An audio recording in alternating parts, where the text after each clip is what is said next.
여러분, 서양 미술 역사에요, 위대한 화가로 알려진 빈센트 반 고흐라고 하는 네덜란드 화가가 있습니다. 이 반 고흐의 작품 중에 우리가 알만한 그림이 한 가지 있는데요. 한번 보여주시겠습니까? 네, 이 그림입니다. 1888년도에 반 고흐가 그렸던 해바라기라고 하는 작품입니다. 이 작품이요, 1987년도에 소도비 경매라고 하는 이 경매장에서 낙찰이 되었는데, 금액이 혹시 예상이 되십니까? 이 그림이 낙찰된 그 가격이요, 400억 원이었습니다. 400원 아니고요, 400억 원이었습니다. 그러니까 그 당시에 400억이니까요, 지금은 아마 2배 이상의 가치가 아마 있을 겁니다. 그 다음 그림 하나 보여주시겠습니까? 네, 이 가시에 박사의 초상이라고 하는 그림도 1990년도에 892억 원으로 책정이 됐다라고 합니다.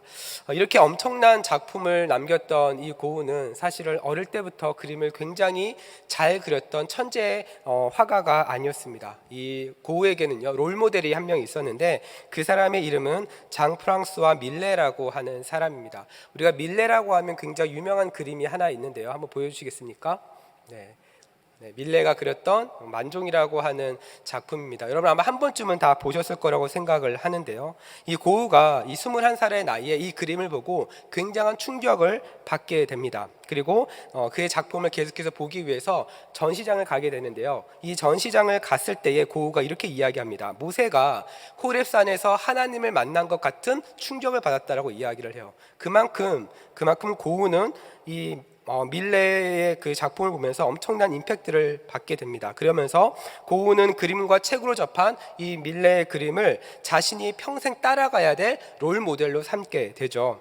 그러면서 고흐의 그림을 보면 이 밀레와 굉장히 비슷한 작품들을 많이 볼 수 있는데요. 그 중에 대표적인 것이 바로 이 그림입니다. 한번 보여주시겠습니까?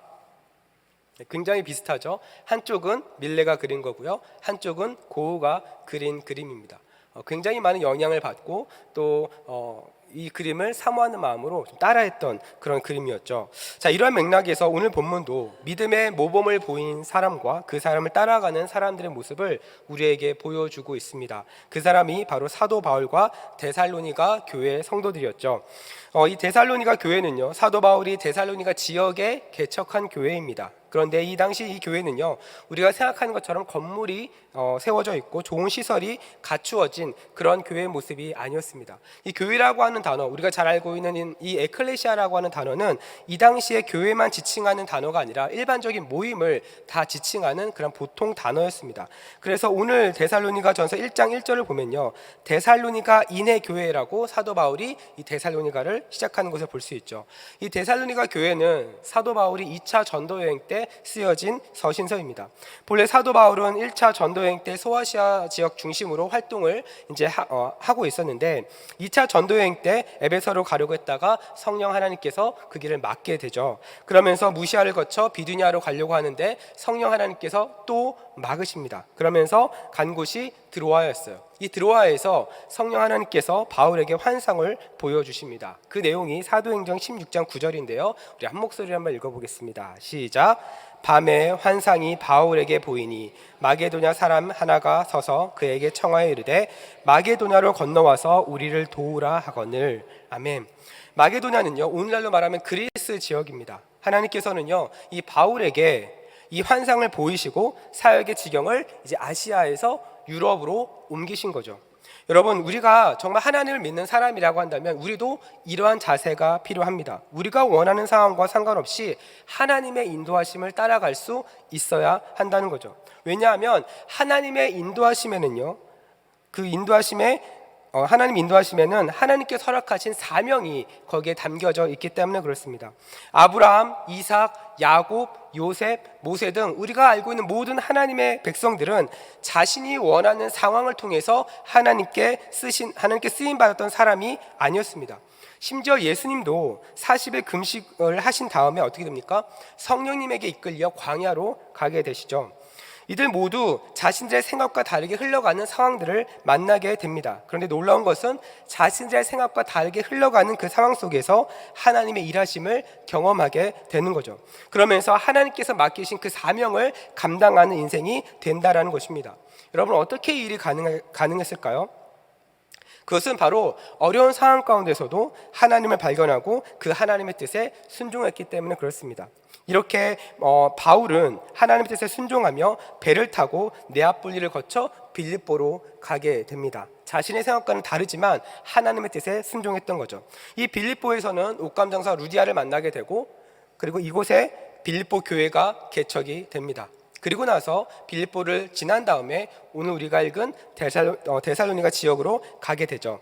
바울은 이 데살로니가 지역에서 유대인의 회당에서 하나님의 말씀을 가르치기 시작합니다.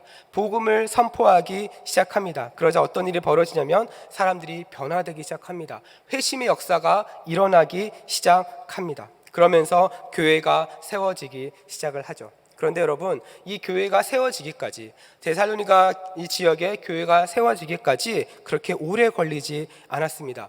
학자들마다 견해는 다르지만 짧게는 3주, 길게는 몇 개월이 채 걸리지 않았다라고 이야기를 합니다. 사도행전 17장 2절을 보면 이렇게 이야기하거든요. 바울이 새 안식일 동안 성경을 가지고 강론했다라고 이야기를 합니다. 새 안식일입니다. 그러면 최소 3주라는 시간이죠. 3주에서 학자들의 견해에 따라서 몇 개월 정도, 그러니까 몇 년이 걸려서 교회가 개척된 것이 아니라 굉장히 짧은 시간이었다는 거죠. 그리고 바울이 이 데살로니가 지역에서 짧게 있을 수밖에 없는 그 상황이 있었습니다. 아까 말씀드렸던 대로 데살로니가 지역에 와서 사도 바울은 유대인들의 회당에서 복음을 전했습니다. 그런데 유대인들이 그 모습을 보고 가만히 있지 않았던 거죠. 불량배를 데리고 와서 바울을 끌어내리려고 한 것입니다. 그래서 바울은 데살로니가에서 베레아 지역으로 사역지를 옮길 수밖에 없었던 겁니다. 이렇게 굉장히 짧은 기간 동안 사도 바울은 데살로니가 교회에 있었습니다. 그 지역에 있었습니다. 그런데 놀라운 것은 무엇이냐면요, 이 짧은 시간 동안 교회가 계속해서 유지되고 있었다라는 거죠. 짧은 시간 동안 복음을 전했는데 이 데살로니가 교회는 계속해서 이어져 가고 있었다라는 겁니다. 그러면서 바울은 이 데살로니가 교회 성도들을 잊지 않았습니다. 데살로니가전서 1장 2절부터 4절을 보면 바울이 너희를 위해 잊지 않고 계속 기도하고 있다라고 이야기를 합니다. 자, 그러면서 오늘 본문 1장 7절과 8절을 보니까 다음과 같이 말합니다. 우리 한 목소리를 읽어볼까요? 자, 시작. 그러므로 너희가 마게도냐와 아가야에 있는 모든 믿는 자의 본이 되었느니라. 주의 말씀이 너희에게로부터 마게도냐와 아가야에만 들릴 뿐 아니라 하나님을 향하는 너희의 믿음의 소문이 각처에 퍼졌으므로 우리는 아무 말도 할 것이 없노라. 앞서 언급했던 대로 바울은 이 데살로니가에 머무르는 그 시간이 굉장히 짧았습니다. 유대인들과 그 불량배들 때문에 베레아 지역으로 사역지를 옮길 수밖에 없었습니다. 자, 그런데 어떻습니까? 이 데살로니가 교회 성도들의 그 믿음에 대한 소문이 각처에 퍼졌다라고 이야기합니다. 이것은 마치 교육자가 교회를 개척했습니다. 성도들이 모이기 시작했습니다. 그런데 어느 날 갑자기 교육자가 없어진 거예요.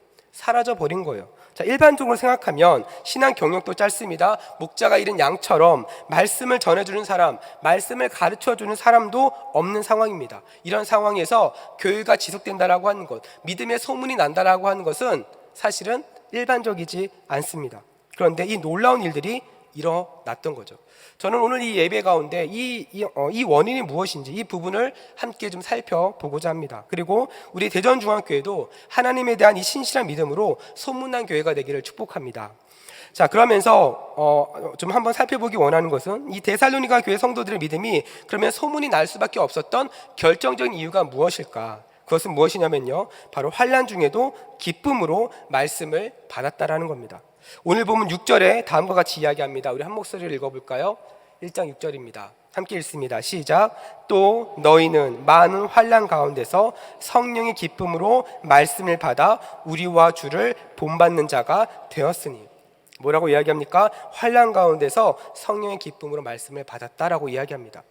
여러분, 사람은 누구나 살면서 어려움을 겪을 때가 있습니다. 마치 이 어려움은요, 초대하지 않은 불청객처럼 우리에게 찾아와서 우리의 인생을 흔들 때가 있습니다. 이렇게 찾아온 어려움은 때로는 우리를 영적 침체에 빠지게 만들기도 하고요, 슬럼프에 빠지기도 합니다. 그래서 사람들을 만나는 것도 싫고 스스로 계속 고립되는 상황들로 이어지는 경우들이 있죠. 여러분, 이런 상황 가운데서 벗어날 수 있는 방법이 무엇입니까? 자신의 상황을 인정하는 것입니다. 나의 영적인 상태가 침체 가운데 있음을 인정하는 것입니다. 이 어둠 가운데 있다는 사실을 인정해야 그 어둠을 벗어날 수 있는 다음 단계로 나아갈 수 있죠. 그런데 만약에 이 사실을 인정하지 못하면 방법을 찾는 것이 아니라 우리 자신을 합리화하게 됩니다. 자신의 상황을 인정하고 난 다음에 어떻게 해야 됩니까? 하나님을 안 믿는 사람들은 보통 자신의 상황을 도와줄 누군가를 찾아갑니다. 사람을 찾아가서 도와달라고 도움을 요청을 하죠. 그러나 하나님을 믿는 우리는 어떻게 해야 됩니까? 하나님을 찾아야 합니다. 하나님을 찾고 그 말씀을 붙잡아야 된다는 것이죠. 왜냐하면 우리가 붙잡은 그 말씀에는 고난을 극복한 수많은 사람들의 모습이 그 말씀 가운데 있기 때문에 그렇습니다. 그리고 그 말씀이 우리에게 지혜를 허락해 준다는 거죠. 우리는 이 말씀을 읽고 묵상하면서 그 모습 그대로 따라하면 되는 것입니다. 고린도전서 11장 1절을 보니까 사도 바울이 믿음을 지킬 수 있는 방법을 다음과 같이 설명합니다. 우리 한 목소리를 읽겠습니다. 시작. 내가 그리스도를 본받는 자가 된 것 같이 너희는 나를 본받는 자가 되라. 아멘. 사도 바울의 이 신앙의 비결은 무엇입니까? 그리스도를 본받는 것이라고 말합니다. 그리고 오늘 본문 6절에서도 데살로니가 교회 성도들에게 우리와 주를 본받는 자가 되었다라고 오늘 본문은 이야기를 하죠. 여기서 본받았다라고 하는 의미는 모방했다, 흉내냈다라는 의미입니다. 데살로니가 성도들은 복음으로 회심한 이후에 거기서 만족한 것이 아니라 나 구원받았어, 나 이제 천국 갈 수 있어 라고 하는 거기에만 만족한 것이 아니라 바울처럼 믿음의 삶을 살려고 노력을 했다라는 겁니다. 그 모습을 따라하려고 했다라는 거죠. 왜 그렇습니까? 바울을 통해서 전해받은 그 복음이 너무 좋았던 겁니다. 여러분 실제로요, 복음은 세상이 줄 수 없는 것을 우리에게 줍니다. 복음은요, 세상에서 누릴 수 없는 기쁨과 소망을 우리에게 허락해 줍니다. 그렇기 때문에 이 변화가 우리의 삶을 살아가게 만드는 거죠. 복음의 능력을 경험한 사람은 그래서 날마다 은혜 가운데 살아가고요, 이 은혜 가운데 살아가는 사람들은 세상이 줄 수 없는 행복, 세상에서 누릴 수 없는 기쁨을 맛보게 되는 겁니다. 여러분 이렇게 좋으면요, 사람들은 따라하고 싶어 합니다. 모방하고 싶어 합니다. 사도 바울이 전한 복음은 그런 능력이 있었던 거죠. 여러분 우리가 드라마를 보면서도 마찬가지 아닙니까? 드라마에서 어떤 연예인들이 입은 옷이나 가방이나 다양한 소품들을 보면 사람들이 어떻게 합니까? 따라합니다. 따라 삽니다. 단발머리가 이쁜 여자 연예인이 오면 단발로 머리를 자르고 싶어 하죠. 그래서 많은 업체들이 드라마의 인기 연예인들에게 옷이나 가방이나 다양한 것들을 협찬하는 이유가 바로 여기에 있습니다. 우리가 잘 알고 있는 90년대 유행했던 가수 중에 서태지와 아이들이 있습니다. 아마 많이들 좋아하셨죠? 네. 이 가수가 불렀던 노래 중에 우리가 잘 알고 있는 노래 중에 컴백홈이라고 하는 노래가 있습니다. 이 당시 이 서태지와 아이들이 굉장히 인기가 많으니까 그 당시 많은 가출한 청소년들이 이 노래를 듣고 가사처럼 집으로 돌아갔다라고 하는 기사가 난 적이 있었죠. 그러면서 이 서태지와 아이들이 썼던 모자, 옷 스타일 등 이런 모든 것들이 엄청나게 팔렸던 적이 있었습니다. 여러분 이런 모방의 습성은요, 청소년들 사이에서 더 많이 일어납니다. 예전에 청소년들 사이에서 유행했던 패딩이 있었습니다. 이 패딩의 가격이요, 몇십만 원에서부터 시작해서 100만 원이 넘는 그런 고가의 패딩들도 있었죠. 부모님 입장에서는 그냥 추우면 아무거나 입으면 좋겠는데 우리 아이들은 꼭 이것을 입고 싶어 합니다. 그래서 어떻게 해서든지 그것을 사달라고 조르기 시작을 하죠. 왜냐하면 우리 아이들은요, 친구들이 입는 그 비싼 패딩을 똑같이 입어야 그 또래 문화에 들어갈 수 있다라고 생각하기 때문에 그렇습니다. 여러분 이렇게요, 아이들은요 모방을 합니다. 실제 아이들은요, 아기가 태어나고 나서 2주 혹은 3주가 지나면 얼굴과 손짓을 모방할 수 있다라고 말합니다. 그리고 더 시간이 지나면 말과 행동을 따라하기 시작한다고 이야기합니다. 그런데 중요한 것은 모방에서 끝나는 것이 아니라 사람은 모방을 통해 성장하고 결정하고 생각을 한다라는 것입니다. 그래서 누구를 본받는가라고 하는 이 롤모델이 사실은 너무나도 중요합니다. 사랑하는 여러분, 여러분에게는 롤모델이 있으신가요? 여러분에게는 닮고 싶은 그런 신앙의 롤모델이 있으십니까? 우리가 잘 알고 있는 축구선수 손흥민은 크리스티아노 호날두를 롤모델로 삼았다라고 이야기합니다. 김연아 선수는 미셸 콴을, BTS는 마이클 잭슨, 그리고 마크 주커버그는 빌 게이츠를 롤모델로 삼으면서 성장했다라고 이야기를 합니다. 물론 모든 사람들이 생각하는 그 롤모델처럼 똑같이 될 수는 없습니다. 하지만 롤모델로 삼았던 그 사람들이 걸어온 그 길은 그 사람들에게 영향을 준다라는 거죠. 여러분이 누구를 롤모델로 삼았는지, 누구처럼 되고 싶다라고 하는 그런 사람이 있다라고 한다면 여러분은 그 사람으로부터 영향을 받고 있다라는 의미입니다. 이러한 맥락에서 데살로니가 교회 성도들의 신앙의 롤모델은 바로 사도 바울이었던 것이죠. 그러면서 오늘 본문 1장 6절에 우리가 주목해야 되는 한 가지 표현이 바로 환난 가운데서라고 하는 표현입니다. 이 말은 데살로니가 지역 자체가 예수님을 믿기에 좋은 환경이 아니었다라는 말이죠. 환난이 있었다라는 겁니다. 어려움이 있었다라는 겁니다. 그렇다면 이 데살로니가 지역은 어떤 지역이었을까요? 바울이 유럽에 도착을 했을 때에 데살로니가 지역은요, 그 당시 마게도냐의 수도였습니다. 그리고 이 지역은 바닷길과 육지길이 모두 다 열려 있었기 때문에 굉장히 발달된 도시의 모습이었습니다. 그래서 다양한 사람들이 모였고요, 다양한 문화적 교류가 활발하게 일어났던, 오늘날로 말하면 도시였습니다. 또한 2차 전도여행 당시에 이미 그리스 신화가 이 지역에 너무나도 많이 퍼져 있었기 때문에 하나님을 향한 온전한 믿음보다는 다양한 신을 섬기는 우상들의 그런 모습들이 더 많이 있었죠. 바울이 회당에서 복음을 전하고 말씀을 가르치려고 했을 때는 유대인들의 텃세도 굉장히 심했습니다. 이런 상황 가운데서 바울은 포기하지 않고 계속해서 복음을 전했습니다. 그리고 사람들 사이에서 회심이 일어나기 시작했죠. 그런데 환난 가운데서라고 하는 표현 그 뒤에 나오는 표현이 더 우리의 눈을 사로잡습니다. 그것은 무엇이냐면 바로 기뻐했다라고 하는 표현이죠. 여러분, 환난 가운데 있는데 기뻐했다라고 하는 이 표현은요, 사실 서로 어울리지가 않습니다. 예를 들어 대학에 합격해서 기뻐했다, 혹은 승진해서 기뻐했다, 혹은 취업이 돼서 기뻐했다, 이런 말들은 이해가 되지만 환난 가운데 있는데 기뻐했다, 이 말은 무엇인가 좀 잘 어울리지 않는 표현입니다. 자, 그런데 이 부분을 영어 성경에서는 이렇게 번역이 됩니다. 제가 읽어드리겠습니다. 당신은 우리와 주님의 모방자가 되었습니다. 왜냐하면 당신은 고통 속에서도 성령의 기쁨으로 그 말씀을 받았기 때문입니다. 그 기쁨의 이유가 무엇이라고 이야기합니까? 데살로니가 성도들이 환난 가운데서 기뻐할 수 있는 그 이유는 바로 말씀 때문이라고 이야기를 하고 있는 거죠. 여러분, 데살로니가 사람들이 받은 그 말씀은 어떤 말씀이었을까요? 바로 예수 그리스도의 복음이었습니다. 5절 말씀을 보면 복음이 데살로니가 사람들에게 이르렀다라고 이야기합니다. 복음이 데살로니가 그 지역 사람들의 그 마음을 움직였다라는 겁니다. 그들의 귀에 들렸다라는 거죠. 사도행전 17장 3절을 보면 사도 바울이 전한 복음이 어떤 내용인지를 설명합니다. 우리 한 목소리 한번 읽어볼까요? 시작. 뜻을 풀어 그리스도가 해를 받고 죽은 자 가운데서 다시 살아날 것을 증언하고 이르되 내가 너희에게 전하는 이 예수가 곧 그리스도라 하니. 사도 바울이 데살로니가에서 전한 복음이 어떤 복음이었습니까? 모든 인류를 대신해서 죽은 자 가운데서 살아나신, 모든 인류의 죄를 해결하신, 그래서 십자가에 죽으시고 부활하신 그 복음이었던 겁니다. 이 복음이 선포되어지고 이 복음이 전해지기 시작하자 사람들 사이에 변화들이 일어난 겁니다.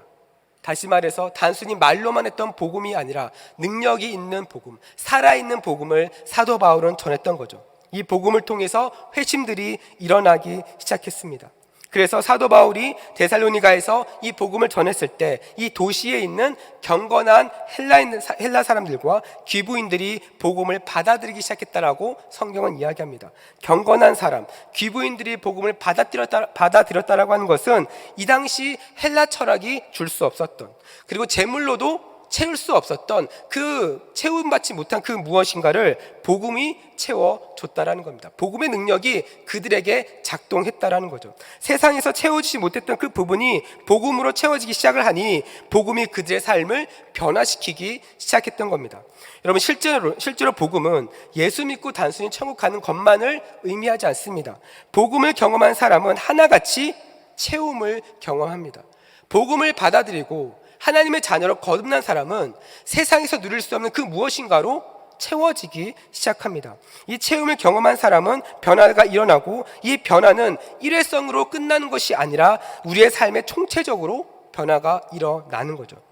데살로니가 성도들은 이 복음의 능력을 믿고 있었기 때문에 환난을 만나도 좌절하거나 낙심한 것이 아니라 어떻게 합니까? 말씀을 계속해서 받아들였던 겁니다. 말씀을 통해서 이 변화를 계속해서 경험한 것이죠. 사랑하는 우리 성도 여러분, 여러분은 말씀을 어떻게 받고 계십니까? 세상은 자신에게 위로가 되는 말씀을 받고 싶어 합니다. 자신에게 가려운 부분을 긁어주고 말씀을 시원하게 해주는 어떤 그러한 말씀을 듣고 싶어 합니다. 그러나 여러분, 이러한 태도로 하나님의 말씀을 받는 것은 내 입장에서 받는 거예요. 나 중심의 신앙에서 말씀을 받으려고 하는 태도입니다. 우리가 하나님의 말씀을 받는 것은 내 마음의 위로를 위해서가 아닙니다. 내 마음의 어떤 시원함을 얻기 위해서가 아닙니다. 내 입장에서 말씀을 받으면 말씀을 받는 것이 아니라 어떻게 될까요? 내 입장에서 말씀을 판단하기 시작합니다. 하나님께서 여러분에게 이 시간 말씀하신 이유는 이 세상에서 보낸받은 우리가 하나님의 백성으로 흔들리지 않고 말씀 안에서 살아가도록 하기 위함인 것이죠. 그래서 하나님은 이 말씀을 통해 하나님의 백성을 인도하기를 원하십니다. 마태복음 4장 4절을 보면 사단이 예수님을 시험할 때에 예수님께서 다음과 같이 말씀하시죠. 우리 한 목소리를 읽습니다. 시작. 예수께서 대답하여 이르시되 기록되었으되 사람이 떡으로만 살 것이 아니요 하나님의 입으로부터 나오는 모든 말씀으로 살 것이라 하였느니라 하시니. 주님이 이렇게 말씀하신 이유가 무엇입니까? 진정한 삶은 육체적인 체험을 통해서 오는 것이 아니라 육체적인 체험을 위한 떡이 있지 아니하고 어디에 있다고요? 하나님의 말씀에 있다라는 겁니다. 요한계시록 22장 7절에서는 이 예언의 말씀을 지키는 자는 복이 있다라고 말씀하셨습니다. 사랑하는 우리 성도 여러분, 말씀을 따라 살아가는 것이 복인 줄 믿을 수 있기를 축복합니다. 그래서 여러분, 우리는요, 우리의 상황과 상관없이 말씀을 받아들이는 이 태도를 가져야 합니다. 이 태도가 있어야 어떤 상황을 만난다 할지라도 그 말씀에 집중하고자 하는 것이죠. 말씀에 집중하고 인도함을 받을 수 있는 겁니다. 여러분, 이것이 엄밀히 말하면 신앙생활입니다. 신앙생활은요, 말씀의 인도함을 받는 생활입니다. 요한복음 16장 13절에 다음과 같이 말합니다. 우리 한 목소리를 읽겠습니다. 시작. 그러나 진리의 성령이 오시면 그가 너희를 모든 진리 가운데로 인도하시리니 그가 스스로 말하지 않고 오직 들은 것을 말하며 장래 일을 너희에게 알리시리라. 사랑하는 여러분, 우리 하나님은 여러분을 인도하기를 원하십니다. 믿으십니까? 저를 한번 따라해 주시기 바랍니다. 하나님은 나의 삶을 인도하기 원하신다. 여러분, 이거 정말입니다. 하나님은요, 여러분의 삶을 인도하기를 원하세요. 그런데 여러분, 우리는 어떻게 신앙생활합니까? 때로는 이 인도하심을요, 신뢰하지 못합니다. 이럴 때가 너무나도 많죠. 성경에서도 이 부분을 잘 보여주는 성경이 있습니다. 바로 출애굽기입니다. 하나님께서 이스라엘 자손들을 약속의 땅 가나안으로 인도하기를 원하셨죠. 그래서 400년 동안 노예 생활을 했던 이스라엘 자손들을 모세를 통해 애굽에서 탈출시키셨습니다. 그런데 문제는 이스라엘 자손들이 이 하나님의 인도하심을 계속 어떻게 합니까? 의심하기 시작합니다. 계속해서 의심해요. 온전하게 믿지 못합니다. 그 중에서 대표적인 사건이 우리가 너무나도 잘 알고 있는 금송아지 사건이죠. 모세가 시내산에서 하나님을 만나고 있는 동안 모세를 기다리지 못하고 금송아지를 만들어 버립니다. 여러분, 이스라엘 자손들이 만든 이 금송아지 어떤 겁니까? 애굽 사람들이 힘과 풍요를 가져다 주는 신으로 섬겼던 우상입니다. 이스라엘 자손들은 시내산에 올라갔더니 모세가 너무 내려오지 않으니까 마음이 불안했던 거예요. 40일 동안 내려오지 않으니까 마음이 불안했던 겁니다. 그러자 금송아지를 만들게 되죠. 이 부분을 출애굽기 32장 4절은 다음과 같이 말합니다. 우리 한 목소리를 읽겠습니다. 시작. 아론이 그들의 손에서 금고리를 받아 부어서 조각칼로 새겨 송아지 형상을 만드니 그들이 말하되 이스라엘아, 이는 너희를 애굽 땅에서 인도하여 낸 너희의 신이로다 하는지라. 여러분, 이스라엘 자손들이 금송아지를 만들었습니다. 이 금송아지는 무엇을 의미합니까? 앞서 말한 대로 신앙생활은 하나님의 인도함을 받는 것인데 이 하나님의 인도하심을 어떻게 하는 겁니까? 거부하는 거예요. 하나님께서 지금 인도하셔서 애굽에서 나왔고 하나님이 인도하셔서 지금 가나안 땅을 바라보고 있는데 이 인도를 거부하겠다는 겁니다. 그리고 누구의 인도를 기다린다고요? 금송아지 인도를 지금 기다리고 있는 거죠. 그런데 여러분, 이 금송아지 누가 만들었습니까? 자신들이 만든 거예요. 자신들이 만든 것에 자신들의 인생을 걸겠다라는 겁니다. 여러분, 저는 이 말씀을 보면서 어쩌면 우리의 모습이 이와 비슷하구나라는 생각이 들었습니다. 하나님의 인도를 따라 살아가는 것이 아니라 사람들은 지금도 자신들의 커리어, 자신들의 학벌, 자신들이 만들고 모은 재산을 통해서 자신의 인생을 거기에 거는 거죠. 다시 말해서 사람들은 지금도 하나님의 인도하심보다 자신만의 금송아지를 지금 계속해서 만들어내고 있는 겁니다. 그리고 이것을 무엇이라고 생각하나요? 행복이라고 생각하는 거예요. 거기에 행복이 있다, 이렇게 생각을 하는 거죠. 여러분, 이러한 삶에는요, 하나님의 말씀이 들리지 않습니다. 들리지 않으니까 하나님의 인도하심도 경험할 수 없습니다. 더 정확하게 말하면 하나님의 말씀을 사실 들으려고 하지 않는 거죠. 그래서 금송아지를 만드는 이스라엘 자손들을 향해서 하나님은 다음과 같이 말씀하십니다. 출애굽기 32장 9절입니다. 우리 한 목소리를 읽습니다. 시작. 여호와께서 또 모세에게 이르시되 내가 이 백성을 보니 목이 뻣뻣한 백성이로다. 금송아지를 만드는 이스라엘 자손들을 보면서 목이 뻣뻣하다라고 이야기하는 거예요. 그런데 여러분, 사도행전 7장 51절을 보니까 이 목이 뻣뻣한 사람들을 향해서 이런 사람들을 뭐라고 이야기하냐면 성령을 거스르는 사람이라고 이야기합니다. 이것은 다른 말로 말하면 성령을 대항하는 사람, 이런 뜻을 가지고 있어요. 사랑하는 여러분, 우리가 하나님의 말씀으로 인도함을 받지 못하면 그 인생은 목이 뻣뻣한 인생이 되는 겁니다. 우리의 목이 뻣뻣하면 성령의 인도하심이 아니라 성령을 거스르는 삶을 살고 있는 거예요. 청교도 신학자 스티븐 찬옥은 성령을 거스르는 것을 하나님에 대한 불신앙이라고 정의합니다. 그래서 여러분, 우리는요, 앞선 신앙의 선배들이 어떻게 자신의 믿음을 지켰는지, 그리고 성경 인물들은 어떻게 하나님께 기쁨이 되었는지 우리는 끊임없이 말씀을 통해서 확인할 수 있어야 됩니다. 그리고 말씀 안에서 우리 신앙의 롤모델을 발견해야 되는 거죠. 이것은 앞서 언급한 고우에게 밀레가 있었던 것처럼 데살로니가 성도들도 소문난 믿음을 가질 수 있었던 그 이유가 바로 흔들리지 않고 복음을 전했던 바울이라고 하는 롤모델이 그들에게 있었던 겁니다. 그렇다면 바울은 어떤 모습으로 이 복음을 전했을까요? 오늘 본문 5절을 보니까 다음과 같이 말합니다. 우리 한 목소리를 읽어볼까요? 시작. 이는 우리의 복음이 너희에게 말로만 이른 것이 아니라 또한 능력과 성령과 큰 확신으로 된 것임이라. 우리가 너희 가운데서 너희를 위하여 어떤 사람이 된 것은 너희가 아는 바와 같으니라. 바울이 뭐라고 이야기합니까? 내가 너에게 전한 복음은 단순히 말로만 전한 것이 아니다라고 이야기합니다. 예수 믿으세요, 교회 오세요, 이 말이 겉으로 봤을 때는 복음처럼 들리겠지만, 보이지만 여러분, 단순히 말로만 하지 않았다는 겁니다. 사도 바울이 전한 이 복음은 하나님에 대한 분명한 확신, 성령님의 능력을 가지고 전했다라고 5절은 이야기하죠. 이 복음을 통한 하나님의 능력이 나타나자 데살로니가 성도들의 삶에 변화가 나타납니다. 어떤 변화들이 나타났습니까? 앞서 언급했던 회심들이 일어납니다. 경건한 헬라인과 기부인들이 변화들이 일어나기 시작을 합니다. 그리고 9절 말씀을 보니까요, 우상 숭배가 가득한 이 데살로니가 지역 사람들이 우상을 버리기 시작합니다. 우상을 버리고 하나님만 섬기는 그런 변화들이 일어나기 시작했던 거죠. 그러면서 데살로니가 전서 1장 3절을 보니까 데살로니가 교회에 나타난 특징을 다음과 같이 설명합니다. 우리 한 목소리를 읽습니다. 시작. 너희의 믿음의 역사와 사랑의 수고와 우리 주 예수 그리스도에 대한 소망의 인내를 우리 하나님 아버지 앞에서 끊임없이 기억함이니. 아멘. 데살로니가 교회 성도들이 바울이 전한 이 복음을 통해서 어떤 것이 나타납니까? 믿음의 역사가 나타났다고 말합니다. 사랑의 수고가 있었다라고 이야기합니다. 소망의 인내가 있었다라고 이야기를 합니다. 이 말은요, 데살로니가 교회는 믿음의 공동체였다라는 것입니다. 데살로니가 교회는 사랑의 수고를 통해 믿음의 행실이 나타났다라는 겁니다. 데살로니가 교회는 예수 그리스도의 다시 오심을 기대하면서 이 땅의 소망이 아니라 하나님의 나라의 소망을 두면서 살아갔던 교회라는 거죠. 정리하면 데살로니가 교회는요, 이 복음을 통해 믿음, 소망, 사랑, 이 세 가지가 다 나타난 교회였다라는 겁니다. 사도 바울이 전한 이 복음의 역사를 통해 데살로니가 교회 성도들은 계속해서 이 역사를 경험하니 환난 가운데서도 말씀을 붙잡았던 겁니다. 그리고 이런 모습은 마게도냐와 아가야 지역 사람들에게까지 소문이 났던 거예요. 왜? 다르니까. 모든 사람들이 우상을 숭배하고 대부분의 사람들이 그리스 헬라 철학을 따라가고 그런 상황 가운데서 데살로니가 교회 성도들의 모습은 달랐던 겁니다. 사랑하는 여러분, 이러한 데살로니가 교회 다니고 싶지 않으십니까?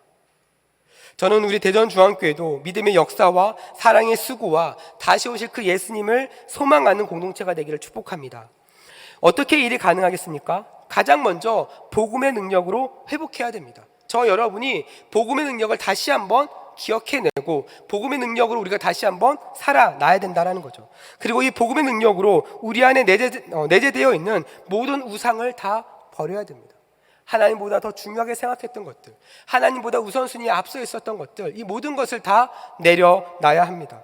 그리고 말씀의 인도하심을 따라 사랑의 수고로 서로를 섬기며 우리의 소망을 이 땅이 아닌 하나님의 나라에 두어야 하는 것이죠.